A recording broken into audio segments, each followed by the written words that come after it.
আসসালামু আলাইকুম। সংবাদে আপনাদের সবাইকে স্বাগত জানাচ্ছি। আমি ফিরোজ তোহা। শুরুতেই সংবাদ শিরোনাম।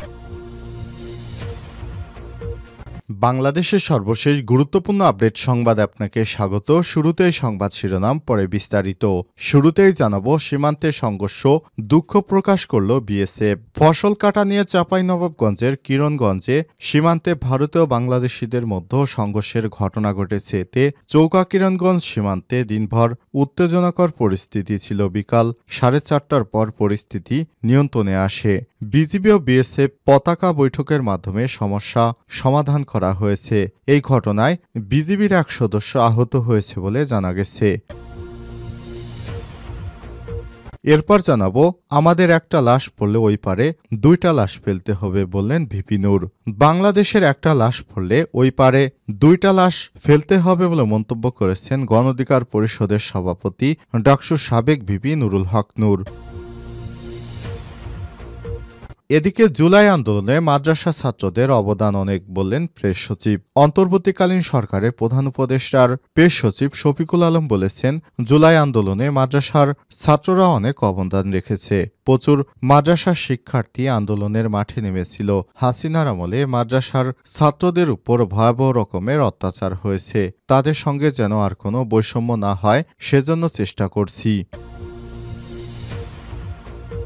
এবারে জানাবো, আজহারীর মাহফিল থেকে ফেরার পথে শিক্ষার্থীর মর্মান্তিক মৃত্যু। লালমনিরহাটে মিজানুর রহমান আজহারীর মাহফিল শেষে ট্রেনে করে ফেরার পথে রাজ নামে এক শিক্ষার্থীর মৃত্যু হয়েছে। শনিবার 18 জানুয়ারি বিকাল 5টার দিকে কালীগঞ্জ উপজেলার বোটমারীতে এই ঘটনা ঘটে। জানা গেছে, তিনি মাহফিল থেকে ফেরার পথে ট্রেনের ছাদ থেকে পড়ে গিয়ে ট্রেনে কাটা পড়েছেন। এদিকে বিমান বাহিনীতে নিয়োগ আবেদন করতে পারবেন যারা বাংলাদেশ বিমান বাহিনীতে স্বল্পমেয়াদী ডিই 2025 কোর্স ও বিশেষ স্বল্পমেয়াদী কমিশন এসপিএসসি 2025 কোর্সে অফিসার ক্যাডেট হিসেবে সারা দেশ থেকে লোক নেবে। বিমান বাহিনীর ওয়েবসাইট পত্রিকায় সংক্রান্ত নিয়োগ বিজ্ঞপ্তি প্রকাশ করা হয়েছে। নারী পুরুষ উভয়ে আবেদন করতে পারবেন। আপনারা এই নিয়োগের বিষয়ে জানতে বিমান বাহিনীর ওয়েবসাইটে ভিজিট করুন। এবং সর্বশেষ জানাবো, ইরানের 2 সিনিয়র বিচারপতিকে গুলি করে হত্যা। ইরানের রাজধানী তেহরানের ট্রাইব্যুনাল ভবনের বাইরে বন্দুকধারীদের হামলায় দেশটির সুপ্রিম কোর্টের 2 সিনিয়র বিচারপতি শহীদ হয়েছেন। দেশটির বিচার বিভাগের মিডিয়া সেন্টারে একটি বিবৃতি অনুসারে একজন সশস্ত্র ব্যক্তি এই হত্যাকাণ্ডে জড়িত।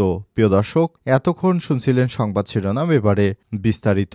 তবে তার আগে বন্ধুরা, অনুরোধ থাকবে, আপনি বিশ্বের কোন দেশ থেকে আমাদের সংবাদটি দেখছেন কমেন্ট করে জানিয়ে দিন। চ্যানেলে নতুন হয়ে থাকলে চ্যানেলটি সাবস্ক্রাইব করে রাখুন। এবারে বিস্তারিত। সীমান্তে সংঘর্ষ, দুঃখ প্রকাশ করল ভারতীয় সীমান্তরক্ষী বাহিনী বিএসএফ। ফসল কাটা নিয়ে চাঁপাইনবাবগঞ্জের কিরণগঞ্জ সীমান্তে ভারত ও বাংলাদেশিদের মধ্যে সংঘর্ষের ঘটনা ঘটেছে।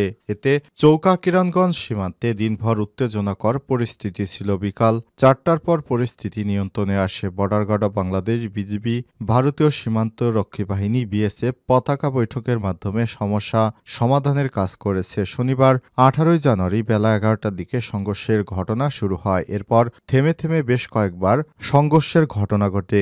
এই ঘটনায় বিজিবির এক সদস্য আহত হয়েছে বলে জানা গেছে।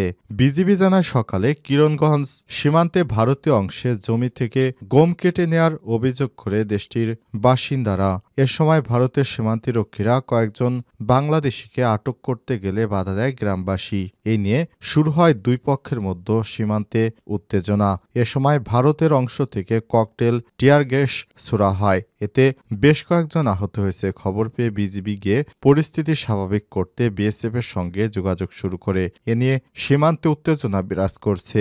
এদিন শেষ খবর পাওয়া পর্যন্ত বাংলাদেশি বেসামরিক নাগরিকদের সরিয়ে নিয়েছে বিজিবি। এছাড়াও বিজিবি বিএসএফ এর মধ্যে পতাকা বৈঠক অনুষ্ঠিত হয়েছে।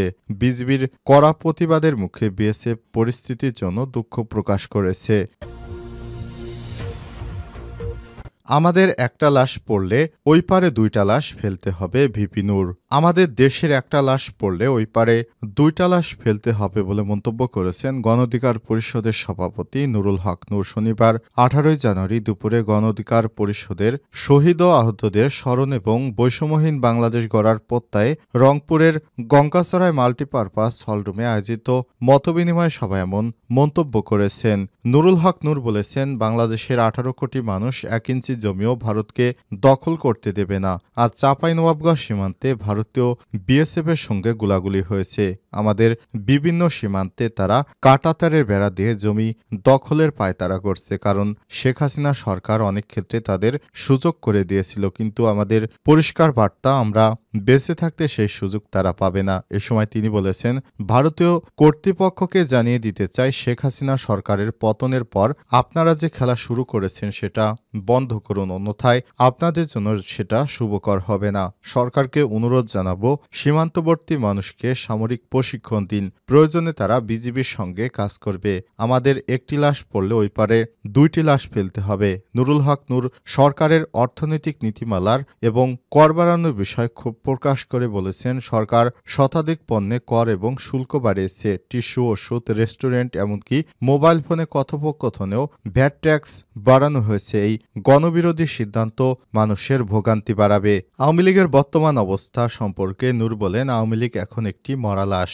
তাকে টানাটানি সান্ত্বনা ছাড়া আর কিছুই মিলবে না। কোনোভাবে এই আওয়ামী লীগকে আর রাজনীতি করার সুযোগ দেওয়া যাবে না। তারা আবার ক্ষমতা এলে পরিস্থিতি আরও ভয়ঙ্কর হবে। এ সময় তিনি আরও বলেছেন, 5ই আগস্টের আগে আওয়ামী লীগ বিরোধী দলগুলোর মধ্যে যে ঐক্য ছিল তাতে ফাটল ধরেছে।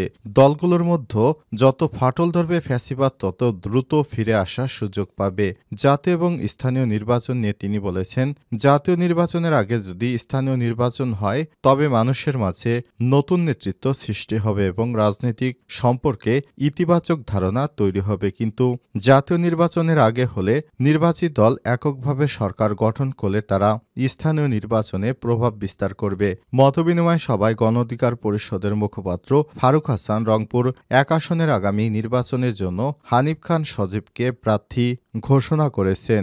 সভায় উপস্থিত ছিলেন গণ অধিকার পরিষদের রংপুর বিভাগের সাংগঠনিক সম্পাদক মাসুদ রানা মোন্নাফ, কেন্দ্রীয় কমিটির সহদপ্তর সম্পাদক ইব্রাহিম খোকন, কার্যনির্বাহী সদস্য হাজী মোহাম্মদ কামাল হোসেন, ছাত্র অধিকার পরিষদের সভাপতি বিএন ইয়ামিন মোল্লা এবং যুব অধিকার পরিষদের যুগ্ম সাধারণ সম্পাদক এরশাদুল হক প্রমুখ।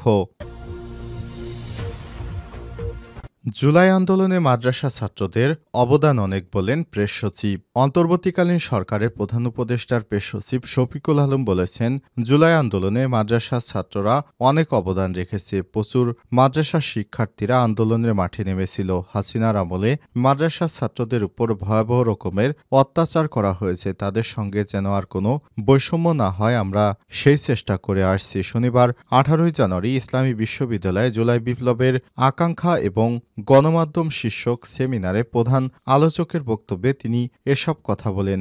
ইবি সাংবাদিক সমিতি ও প্রশাসনের যৌথ উদ্যোগে বীরশ্রেষ্ঠ হামিদুর রহমান মিলনায়তনে বেলা 11টা থেকে দুপুর 2টা পর্যন্ত সেমিনারটি অনুষ্ঠিত হয়। বিভিন্ন বিভাগের 3 শতাধিক শিক্ষার্থী এতে অংশগ্রহণ করেছেন বলে জানা গেছে। আজহারের মাহফিল থেকে ফেরার পথে শিক্ষার্থীর মর্মান্তিক মৃত্যু।